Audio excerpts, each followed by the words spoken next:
अभी हाल ही में हमारा इंडिया जीता है मैच, और मैच जीतने के बाद जो यश कुमार के घर का माहौल था वो तो देखने के लायक था।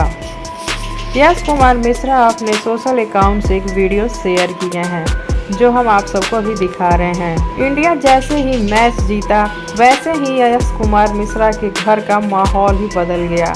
यश कुमार खुशी के मारे चिल्लाने लगे, इंडिया इंडिया इंडिया। इतना ही नहीं, यश कुमार के ससुर जी और बाकी सभी लोग खुशी से झूम रहे थे और यश कुमार का खुशी तो देखने के लायक था। पूरे भारतवासी बहुत ही ज़्यादा खुश थे।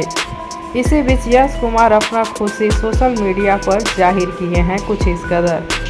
पूरे घर में खुशी का माहौल था।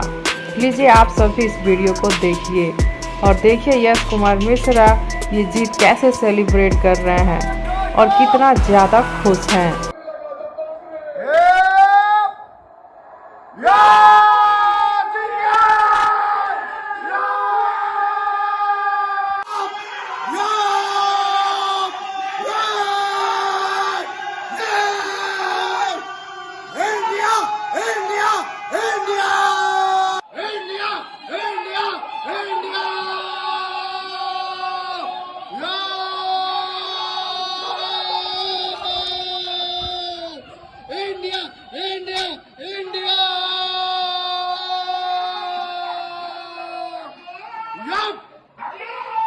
So finally हम जीत गए।